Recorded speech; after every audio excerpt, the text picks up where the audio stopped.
Are you ready to be empowered? Well, welcome to the Empower Freedom Podcast with your host, Marla Kopecki.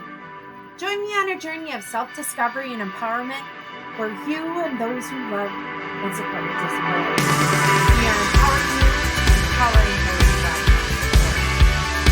Let's create a life that is full of freedom and joy and get started together.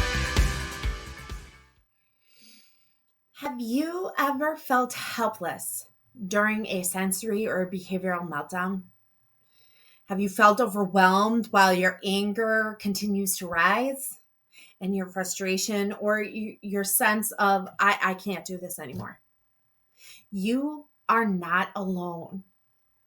Sensory overload is real, and today we're breaking down and talking about what's happening behind the scenes and how can we better support and be proactive to support our loved ones. Not saying these things won't continue to happen, but maybe the duration or the amount of time will be less. Maybe as we incorporate more of the tools that can support them, you're going to see less meltdowns. All of these can be a huge component in helping our loved one thrive and helping you to continue to build that balance. Okay. So welcome back to Ability Awakening by Empower Freedom. I am your host, Marla Kopecki Penny, and we are here to share practical strategies for caregivers. Today we're tackling sensory overload and meltdowns, why they happen, and what you can do in the moment to support your child. So, what is that overload? What's happening, right? Well, imagine being in a crowded, noisy room with flashing lights and overwhelming smells. Can you feel that? Have you ever experienced it? I always think about going to the club, and I remember back in the day, I was okay with being squished, but now I like my personal space. I don't like it to be loud. I'm very cognizant of smells around me.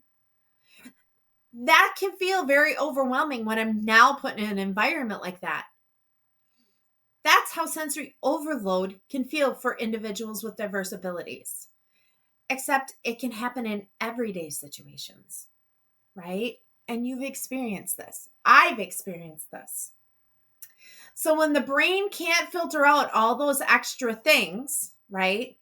Our bodies can feel overwhelmed, which leads to distress and as a result, meltdown in behaviors because they cannot share or communicate with you that this is what's happening within their body and that this is what they're doing to try and help regulate it. So, how can we help them? One, it's by recognizing those early signs and kind of taking note and taking what we call anecdotal data, just collecting informal data before a meltdown happens, okay? You might notice signs like they start to cover their ears or they start sniffing other things because the smell is overwhelming. So they're looking for a comforting smell. Or they might do increased self-stimming behaviors such as flapping or picking. We could see different types of things, spinning maybe, depending on what the sensation their body is craving to help regulate their environment. Or they may try to leave and avoid the situation entirely.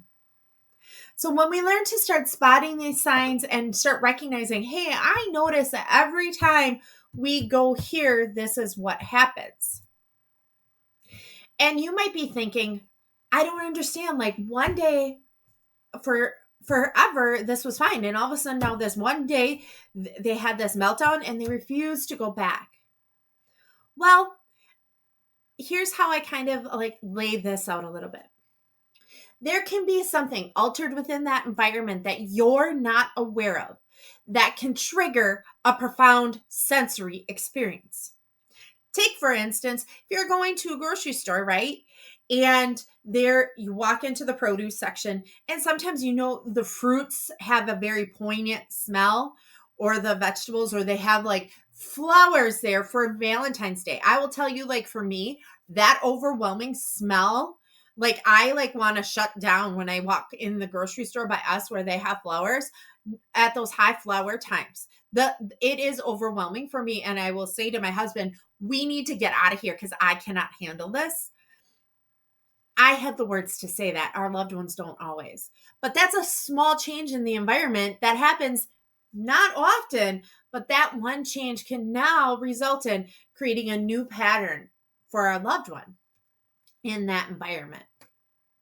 So when we start noticing some of those behaviors and start to take note, why was it okay here and not here? What was changed in the environment? When we start seeing them cover their ears or cover their noses or do those types of things, we can start to see those pieces and parts on them starting to escalate by noticing those early signs and creating a strategy of support to help them in those situations. So what can you do in that moment? First, I always say to calm yourself first, okay? How do I do that? I take a deep breath. I cannot control my loved one right now in that environment. And that what that individual is feeling is not about me. It's 100% about how they're feeling. And I know for us, and this is another previous podcast, and I will come back to doing this, we have all these eyes staring at us, right? And we feel judged within those moments. But the key is to stay calm and to recognize you can't control what's happening with your loved one at that moment.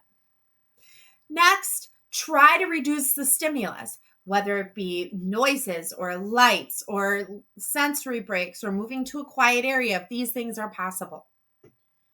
Use short, reassuring phrases. I'm here. I'll help. Or depending on your loved one and their cognition, you might just say help, here. If they're looking for input, hug to give that pressure, right? So we're making it short and concise because at that point, our brains are in fight or flight. And so for them too, they're not able to process all the words we're saying. So when we say a lot of words, they'll shut down even more. So being short, being concise, or using those nonverbal cue cards are huge. So as we look back, meltdowns aren't all tantrums. They're a response to our sensory overload. And by understanding this, we can respond with more support rather than frustration. If you're looking for more strategies, more resources, more sensory tools, guides, and understanding, check out our membership at empower-freedom.org, where we lay out these tools and articles and explain more and give you actual tools on our website that you can go ahead, click, and purchase through Amazon. Because we are here to support you and to support this journey together. Because our goal is to empower you to empower those you love and support.